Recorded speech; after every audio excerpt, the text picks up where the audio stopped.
ReZero, Season 2, Episode 23.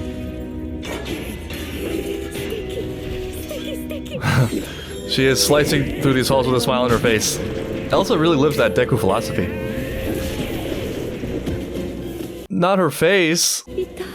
I just realized I didn't have subtitles on. Whoops. I mean, she just said suteki a bunch, right? And itai, that I can do. She's got an unbreakable spirit. I'm really glad they briefed you on this. You will think you killed her, but it really will be her cloak. Oh, that explains it. Oh, did we get that explanation before? That's huge. Garf's spirit has been unleashed for the positive. Also, I mean, like, you don't fully need to kill her. It doesn't make any sense to kill her because we can save her. And the top priority is to get everyone out anyway.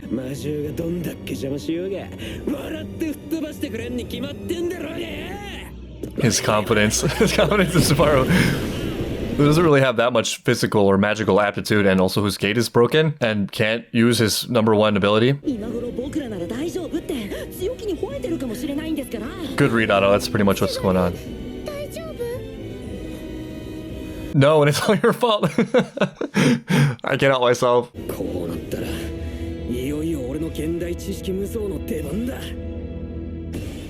I really hope no one dies. Can we use the door trick?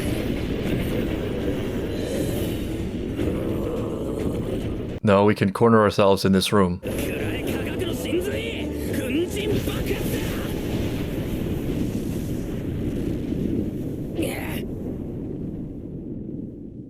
Science has failed us yet again. You just made it angry. Oh, what? Yeah, fire and oil makes more intuitive sense to me than fire and dust, though, you know, I'm not a chemist. You just made it angrier and hotter. Oh, this is like Subaru. Except Subaru landed in the pool, didn't he? Or in the trees?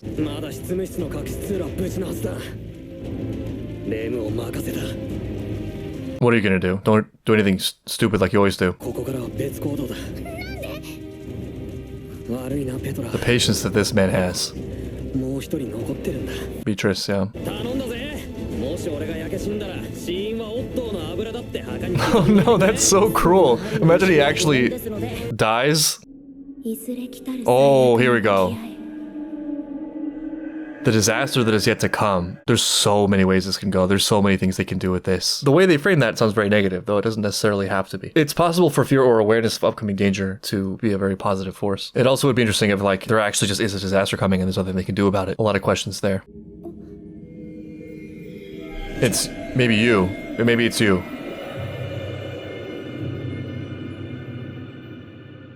Don't be cryptic.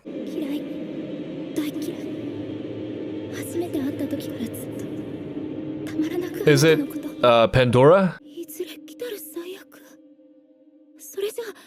Can we get a little more? Give me a little more. I need a little bit more than that.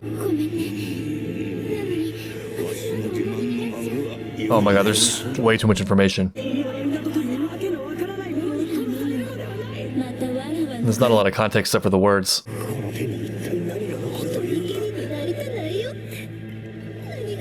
This is starting to feel very Evangelion.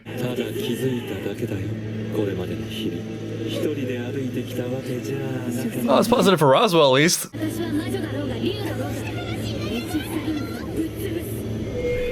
Alright, looks like we're gonna be cryptic.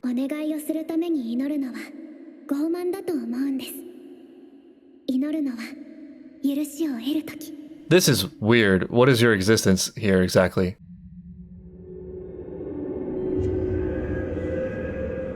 What in the hell? What in the hell? All right, I need to watch that like 5 more times. My gut instinct on first impression is that these things all will be said. It's just that we don't really have the context for it. So it's hard to know how to read it and if it's good or not. I'm also so god-awful at recognizing their voices. Yeah, I really don't know. Honestly, I wish I had more than that, but this show really feels like it demands a rewatch. There will be drama, that much I can foresee. Just a side note about production. I wonder why it's much easier to recognize the male voices than the female ones. Subaru, Roswaal, Garf, Otto jump out to me. I'm having a really hard time distinguishing between the female voices though. Is it because the female voice actresses characters are all doing like anime voice. Just to take a guess at any sort of running theme in there or big thematic preview, there seems to be something with forgiveness contrasted with hatred, because it starts out with Emilia talking about how much she hates. My best guess is that that's Pandora, and ends with Rem talking about not praying for a favor, not praying for a wish, but praying for forgiveness. Maybe that's both the danger, the impetus behind the pending disaster, and then also like the solution. I do like that line though about praying for a favor versus forgiveness. Just at face value of that line without any context. Forgiveness maybe being too specific. I do like the humility of it though. It being for you specifically and your immediate wants, maybe not big enough, and being something more like recentering, refocusing on a goodness that is bigger than you, more enduring than you, of which forgiveness is an element. Oh, she didn't even show up. What's your take on that, Emilia? I would advise against drinking the tea. It's not tea. Oh, you get cookies? Did Zuar get cookies? I don't remember. Thanks for the warning. Yeah, it's also true. Yeah. She is not happy. She was so mad she was crying. A thought occurred to me of why she might hate Emilia so much. It may just turn out to be for plot reasons, but I think her character is really amazing and something that like strikes a very particular personal chord with me. And even though it's hard to put that into words, it's something like a thirst for knowledge, but it's not a knowledge of the factual kind. It's kind of like an experiential knowledge of wanting to see what are the edges of what human emotion and experience and thoughts and capabilities are. And having that so high in the hierarchy of values, it can go to a place that people might be appalled by or consider dark. It treats the understanding of the thing as the virtue. So for example, someone can say something horrendous. If it gives something to explore or engage with that's novel or creates a new lead or something, that almost is better than somebody saying something good that is just kind of rote, repeated, copy paste from the consensus with no actual insight, nothing really new or special about it. And also in there's the selfishness, right? Like all of this is for me. Anything that feels like it's detracting from that process becomes an irritant at best. And right there in that train of thought, all of this begs the question of what is it for? And it's probably something like at some point in the formation of this process and this world outlook, there was the assumption made that the more you understand and the more you know, the better you can navigate and the higher you can climb. The key to this great thing that I'm seeking, this unnamed thing, will come from some great depth of understanding. For sure, having this desire to get a tactile feel, this endless quest for everything, can and almost certainly will lead to some amazing places. What if that's not a prerequisite of greatness? What if there are people who just automatically, from the beginning, have a higher calling that is like the highest calling they could possibly have, that is higher than anything you have? The extent to which that endless seeking is a means to an end is the extent to which you can sort of be defeated or one-upped by somebody with a better end. And that led me to think that is a possible reason why Echidna hates Emilia, because Emilia doesn't need to seek. She doesn't need to understand every single dark corner of humanity and their machinations. She comes out of this trial already having a very clear and seemingly beautiful and noble path that is bigger than her, that is not selfish, that also is maybe something Echidna hasn't yet been able to experience despite all of her focus and obsession with experience. She's done a lot less work, lived a lot fewer years, made a whole lot fewer moral compromises, and has arrived at a place greater than Echidna has, something deeply enviable. In my experience, envy often is deepest not just because somebody has something you want, but because they have what you want or better than what you want while holding a different outlook that reveals that yours was flawed. So it's not just that you didn't win, they're beating you in circumstance and composition and outlook and thought and enjoyment and any other number of things. Like, let's say you want money. Level 1 is they have more money than you, but that's not really that infuriating. Higher levels are like they have more money than you and they did so being a better person than you and having insights that you didn't have and are happier than you, etc., etc. That's what hurts. It looked like sparkling with words. Okay, that's encouraging.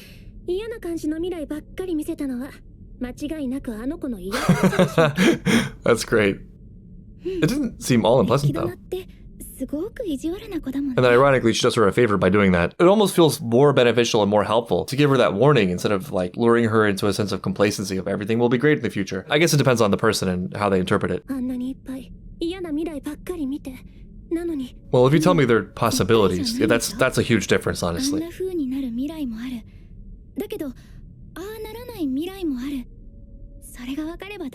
Yeah, thanks for the heads up. She's getting there. Oh. Everyone always gotta be so cryptic.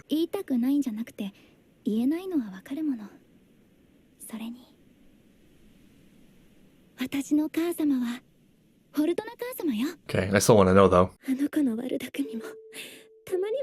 Yes, one of the great things about Echidna. She was talking about Echidna, right? Echidna actually has done a lot for them. And you get the boobs. There's the seal. I don't know if I want to open the barrier. Do I want to open the barrier? I don't know if I can trust you, just because you're nice.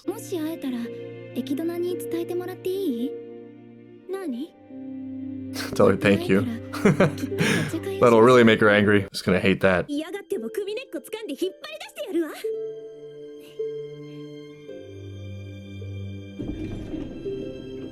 Yeah, it just feels like such a slippery slope, right? Like Echidna, who values knowledge and is so wise and smart and clairvoyant, can't figure out what Amelia, this simple, childlike girl that everyone infantilizes, can see so clearly.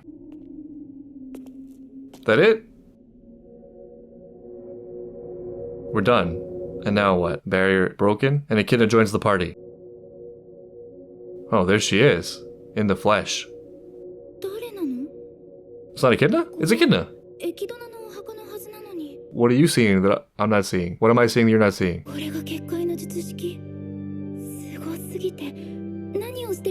There's the butterfly. This is very Sleeping Beauty or Snow White. Which one of them had a glass coffin again? Echidna is so amazing. Her potential existential challenges aside and her gruff nature and her meanness, I think Amelia in this case, and Subaru also, is a testament to where this goes right. Like I was saying earlier, how the truth is never bad. In the right hands, it will always be good. Amelia was confronted with horrific things. And I think there you can kind of see the split in personality and thought. One side would be like, I'd rather just not look at it. That song, I don't want to know. If you're cheating, don't let it show. That's that side. I think a common extension of this also is certain ideas, certain thoughts are categorically off the table for consideration because their conceptions come preloaded with implications for what would then have to follow, which often enough turn out just to be mistaken assumptions and biases about what things mean. Whereas the other side is the information itself is good because it's just the truth. And since the truth of that thing does not exist in a vacuum, it exists with a lot of other things that are true, we still are able to apply additional reasoning on top of this and choose how we act and what we do and what is best in light of this information. Just a random made up example. And this is not speaking to the truth value of this at all, just a model of this pattern. Let's take the claim there is a genetic basis to intelligence. That I think immediately comes across as a sensitive issue because people are thinking ahead. They're thinking, well, what would that mean about what we do? And they're worried that if we allow for the possibility that there are genetic differences to intelligence, there is then a causal and unbreakable relationship towards us doing all sorts of terrible and unpalatable things like eugenics, discriminating based on intelligence or DNA. Whereas the other side of that is whatever the truth of it or the range of truth we can determine in there, that truth exists whether or not we like it. And it doesn't necessarily require anything terrible to happen after that. In fact, the fear that the admission of certain things is itself terrible might actually reveal a pre-existing negative belief in the eye of the beholder, where intelligence is the most important thing, or lower intelligence is lesser than higher intelligence in terms of the value of a person. What you could do is just take that as what it is and then not look at that in a vacuum, but in the full spectrum of what's important. It's also values and goodness and other things outside of a numerical calculation of one's intelligence or genetics or whatever. Looking at Echidna and Amelia's dynamic, if it wasn't Amelia, if she didn't have some of these great tools we're seeing where it's like, okay, this is what's coming in, I'm going to do my best with this going forward. I don't have all the answers yet, but I will navigate this as best I can. She might think, I can't let these thoughts in because that would mean all of my worst fears are true. So rather than deal with that, I reject the information. But because Amelia does have those tools, the new insight, the knowledge of her past, the warnings of the future, though themselves terrible, make her more equipped, less blind. And that is the Echidna model working. That is the benefit of that seeking. That's why even horrible, horrendous things that are threatening have a positive role to play.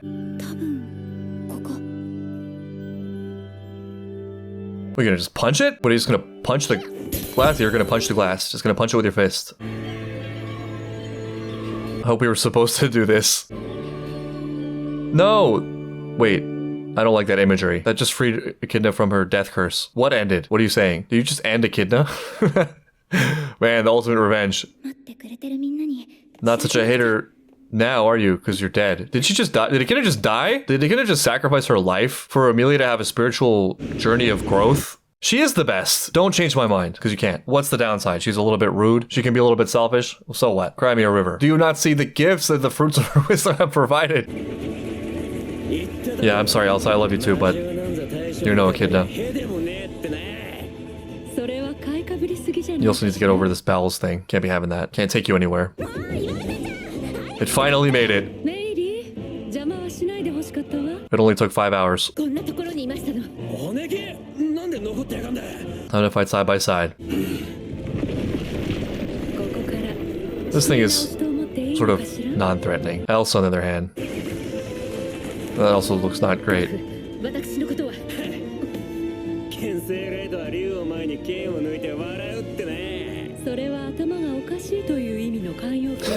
Wow, somebody who finally understands Garf. That's amazing. Finally, someone understands his idioms. Garf knows.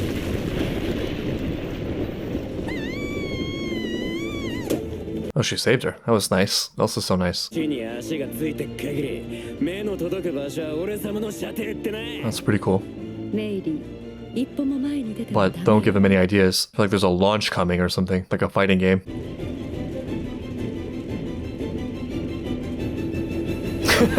So dramatic.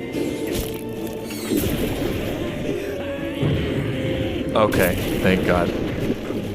Yeah, he didn't even transform. Oh my God, no! Oh no.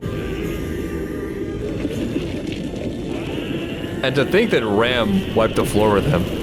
Though he didn't have all this renewed motivation and spirit. That was great.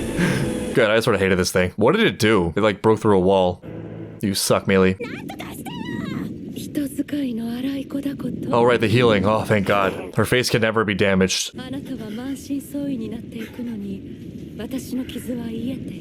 That's the problem, yeah. We can save her, right? I wonder what the limits of Subaru's sympathy are. What we're willing to save. Logic.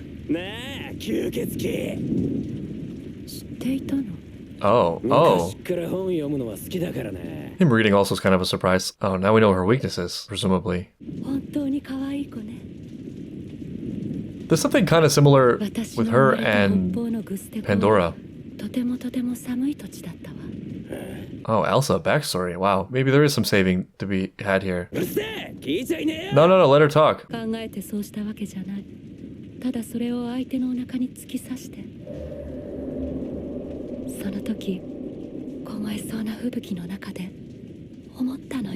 So beautiful, his bowels. That's deeply troubling, Elsa. I'm very sorry that happened to you. And you need to stop all this now. I can, and yet. You're a better man than me.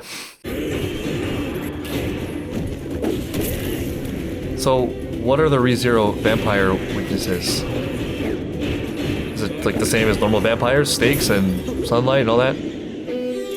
We've seen her in the daytime, haven't we? Is it just glass? That's real commitment. Oh no, she caught a shard in the air. A shard of his gauntlet.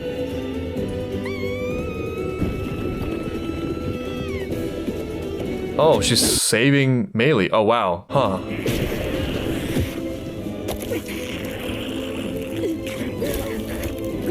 This is wild.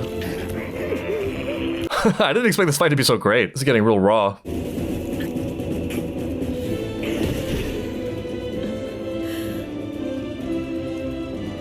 Is that the weakness? This is amazing. This Elsa Garf fight's one of the best in the series so far. Elsa also, while getting a lot less coverage than Echidna, I think a really compelling character. I mentioned that there's something similar about her and Pandora. I think that's the appreciation that they expressed. But thinking about it now, Elsa's feels a little bit deeper, richer, probably just wildly overreaching here, but it feels to me like she's just sick and that there's a real heart underneath it. That's what makes that so interesting, that she just tried to save Melee. Was that just for the plan? Is it just because she needs someone to fight alongside her? It feels more like concern. Pandora, at least so far, as I listened to her talk in the trials, it sounded less like actual deep appreciation and heart and more like insanity mixed condescension, which would fit pretty neatly with the idea of vanity itself. You know, like, I'm so great, I'm so understanding and so loving, and all of you are my little cute toys. The two of them ripping each other apart with their teeth also is crazy. Ah yes, a vampire's number one weakness, being smushed by a hippopotamus. And now it's your own blood.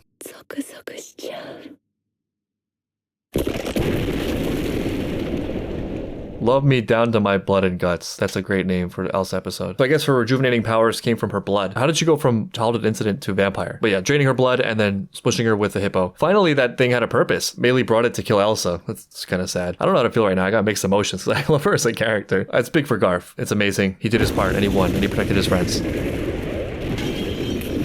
This is such a packed episode. This is crazy. やはり外に連れ出して正解だった。あの施設をというより You may find out that you are not walking this path alone, Roswaal. それでも君の目的は果たせるはずだが I want to know what happened to Echidna. If I'm correct in my assumption, this is going to be a harsh moment for Roswaal, no? 契約以前のことを思い出したのかな。推測は多分にあるさ。でも君によく似た喋り方の男のことは思い出した。 Was it misanthropy? Oh wait, no. Melancholy? Misanthropy should be one. 私は後ろを常に過去を見ている。 Maybe that's why he couldn't do the trial. 素晴らしいものは全て過去にしかない。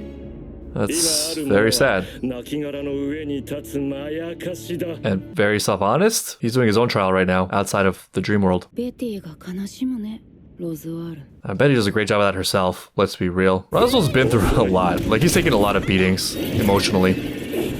I actually feel for the guy a little bit. 君には悲願を、同族の王法を叶え、幸せになってもらいたかった。 Is that what it was? I think it's about helping Roswaal, no? あれだけ触れていても、あなたは真意に気づいてもいない。 Yeah, that felt off. Maybe a lot simpler. 復讐期で晴れたなら、この胸痛まずに済んだ。 I guess this wasn't in his book. 愛しています。 Yeah, that's no great shock, right? You didn't pick up on this at all? 私をからかっているのか。 Who could love someone as worthless and weightless as me? 故郷を滅ぼした原因に関わる男だ。事実君も私を殺したいほど憎んでいたはずだ。 Yeah, it's crazy what can happen over time with people. 愛しています。 Oh, Ram, you certainly picked someone. 私はどうする。同胞たちの魂に誓った。 Why not both? We could do both. Looks like you're maybe not walking this world alone after all. But he can't accept it because accepting this would mean he has to care, and not everyone's lives are expendable. It's not just a game. Not everything is okay and worth it just for my goal. Trademark.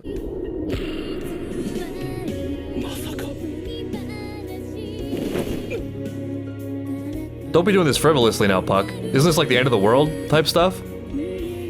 Oh, but it's like cute. Okay, that scared me. All right, good. It's not the end. It's just big, cute Puck. Let's not be too hasty and overreact here. Puck really making time for Ram here.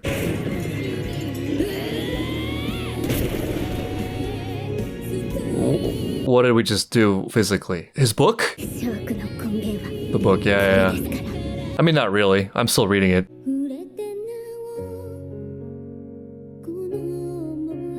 Maybe it'll free him. Maybe there's some curse. A lot of these curses in the show are willing curses. They're like curses of the heart. Honestly, it wasn't really doing all that much for you. Okay.